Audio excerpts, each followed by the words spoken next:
kulan wacan daawadayaal halkan waa janalka Oval News qodobada wararka daawa doontaana waxaa kamid ah baarlamaanka federaalka Soomaaliya oo si buuxda codka kalsoonida u siiyeen ra'iisul wasaare Xamse lafta gareen oo qaaday tallaabo nidaam kale talis ah gelinaya koonfur galbeed laba qof oo isku qoys ahaana waxaa lagu dilay magaalada Muqdisho iyo xildhibaan Dhabancad oo ka jawaabay arintii xasaasiga ahayd ee uu sheegay Fahad Yaasiin shaaciyana qorshihii farmaajo iyo Rooble ee matalaadii gobolka Gedo qodobada maqasheen waxay ahaayeen kuwa ugu waaweyn warka janalka Oval News fadlan daawada hadda nagu cusubtaan nagu soo biro kamid noqo saaxiibada hela wararka aanu ku baahina janalkan aragtidiina halka uu soo reeba muuqaalkana si share gareeya si uu gaar asxaabadan laagtiina waa inoo muhiim haatan ku soo dhawaada qodobada maqasheen oo faahfaahsan xildhibaanada baarlamaanka Soomaaliya ayaa maanta codka kalsoonida ah siiyeen ra'iisul wasaaraha cusub ee xukuumadda Soomaaliya mudane Xamse Cabdi Barre kulanka xildhibaanada ayaa waxa goobjoog ka ahaa ilaa 220 mudane waxaana gudoominaya Sheekh Aadan Maxamed Nuur Aadan Madoobe ra'iisul wasaaraha oo khudbad u jeediyay golaha ayaa ka codsaday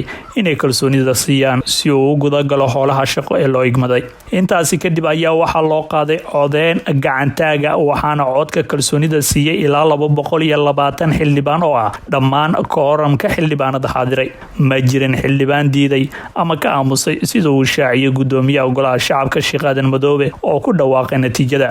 Xamse Cabdi Barre ayaa noqday ra'iisul wasaaraha 12aad ee Soomaaliya kaas oo uu dhawaan xilkaasi u magacaabay madaxweynaha 10aad ee Jamhuuriyadda Federaalka Soomaaliya Xasan Sheekh Maxamuud ra'iisul wasaaraha cusub ayaa waxa haatan looga fadhiyaa inuu soo dhiso xukuumaddiisa isla markaasna uu ku soo celiyo baarlamaanka si ay u ansixiyaan golaha wasiirada cusub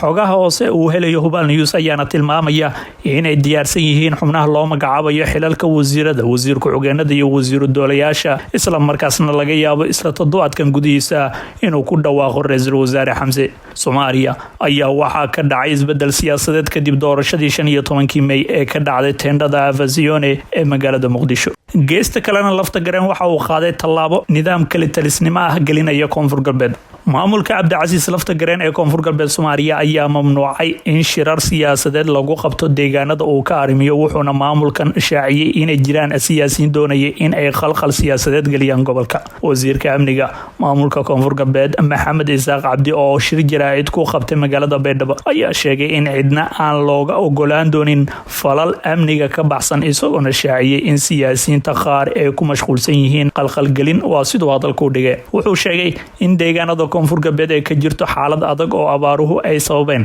isla markaasna maamulka oo taas ka duulaya uusan cidna ka ogolaan doonin khalkhalgelin iyo horin falal amniga ka baxsan saad ogtiin walaalayaal deegaanada koonfur galbeed waxaa saameeyay abaar daba dheeraatay halkii looga gurman lahaa dadkani uma baahna in laga dhex abuuro khalkhalgelin xilligan la joogo in doorasho aan la gaarin laga hadlo sida ay wasaaradda amniga hore uga digtay ma aqbali doono in siyaasiyiin dana gaar leh ay khalkhal amni ka abuuraan koonfur galbeed ayuu yiri wasiir Maxamed Isaaq sidoo kale wasiirka amniga maamulkaasi ayaa hay'adaha koonfur galbeed faray in cid kasta oo khalkhalgelin ay ku tuhmaan ee waajibaadkooda ka gutaan hadalka wasiirka amniga koonfur galbeed Maxamed Isaaq Cabdi oo ku dhawaaqay go'aankaasi lagu hakinayo shirarka looga soo horjeedo siyaasiyiinta wuxuu imaanaya xilli gudoomiyihii hore ee gobolka Bakool Shiina Macalin uu Baydhabo uga dhawaaqay inuu yahay musharax u taagan xilka madaxweynaha maamulkaas gudoomiye Shiine ayaana Baydhabo ka sheegay in waqtiga uu haray lafta gareen uu gawaabsi yahay isla markaasna 5 bilood iyo 20 maalmood kadib laga doonayo inuu qabto doorasho kuna kalsoonaado baarlamaanka lafta gareen ayaana sii xajinaya awoodda maamulka koonfur galbeed isagoo hadda u muuqday inuu cagta saaray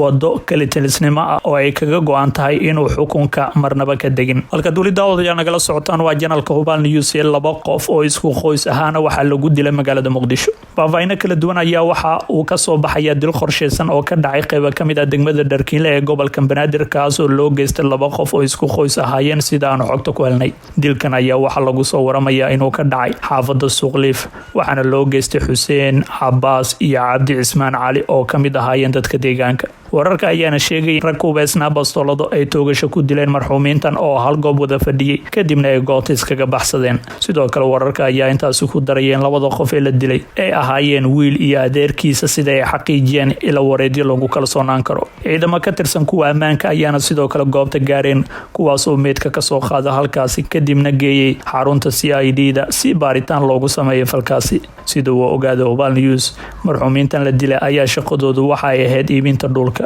mana cadda sababta rasmiga ee loo toogtay. Sidoo kale ma jiro wax hadal oo ka soo baxay maamulka degmada Dharkiinle oo ku aadan dhacdadaasi ka dhacday xaafadda Suuqliif ee ka tirsan degmada Dharkiinle. Dilkan ayaana qayb ka noqonaya falalka amni darro ee maalmihii la soo dhaafay ka dhacayay gudaha magaalada Muqdisho ee caasimadda Soomaaliya. Waa hagaagay daawadayaal, iminkana waxaanu eegaynaa xildhibaan Dhamaan Cad waxa uu ka jawaabay arrintii xasaasiga ahayd ee uu sheegay Fahad Yaasiin, waxaana sidoo kale shaaciyay qorshihii Farmaajo iyo Rooble ee matalaadii gobolka Gedo. Gudoomiyihii ku meel gaarka ahaa ee xildhibaanada golaha shacabka intii laga soo dooranayay gudoonka rasmiga ah ee golaha xildhibaan Cabdisalaan Axmed Liibaan Dhamaan Cad ayaa ka hadlay isku eedeynta uu wajahayo kiiska Grand Tahliil. Dhamaan Cad ayaa sheegay in rag iska dhicin ay ka tahay eedda Fahad Yaasiin uu ku wajahay ra'iisul wasaare Rooble iyo mas'uuliyiinta kale oo uu sheegay inay dileen gabar sargaalada. Inta aan Rooble ka aqaan waa iska yar tahay, waa 2 ama 3 jeer ayaan arkay. Ninkii yiri Rooble ayaa gabar dilay isaga la weydiin doonaa oo dalka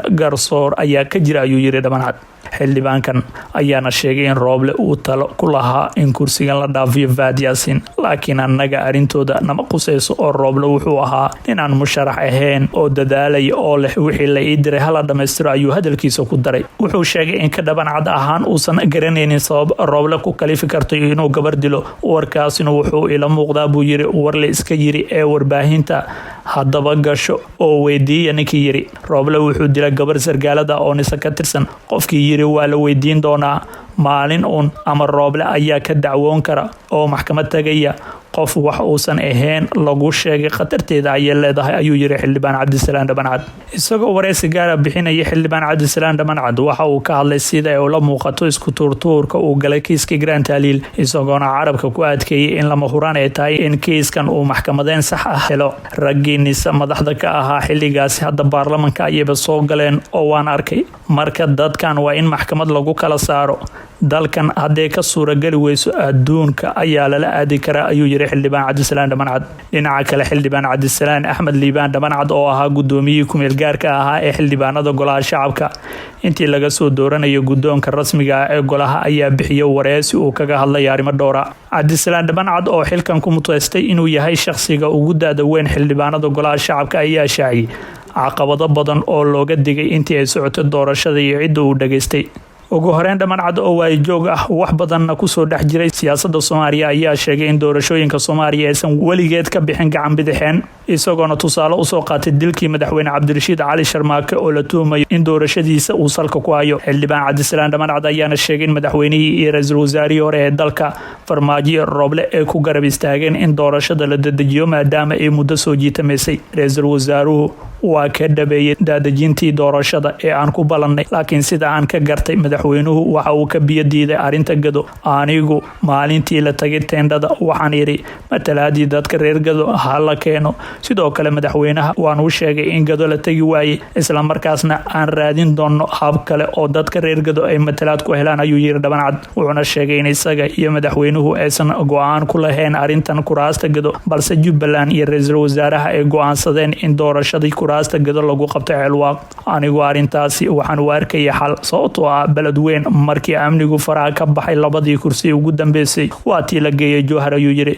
Sidoo kale Dhamaan Cad ayaa ka sheekeeyay sida ay wax u maareeyeen markii ay Muqdisho iskugu yimaadeen xildhibaano ka kala yimid Ceelwaaq iyo Garbahaare ee gobolka Gedo wada matalayay. Markii aan eegnay cadeemaha qoladii Ceelwaaq waxa ay wadatay intii aan anigu kala imid Galmudug, laakiin qoladii Garbahaare waxa ay wateen wax ayaga ku kooban oo Jubbaland aysan shaqo ku lahayn. Intaasi kadib waxaan xalka u arkay in kuwa Ceelwaaq ay yihiin xildhibaanada saxda ah ayuu yiri Dhamaan Cad. Wuxuuna sheegay in Farmaajo uusan raali ka ahayn inay howlgalaan xildhibaanadii ka yimid Ceelwaaq, laakiin waan u sheegay in Gedo aan la tagi karin oo diyaaradaha loogu hanjabay in la soo ridayo. Sidoo kalena Jubbaland oo talo ku leh doorashada xildhibaanada gobolkaas aysan Gedo tagi karin.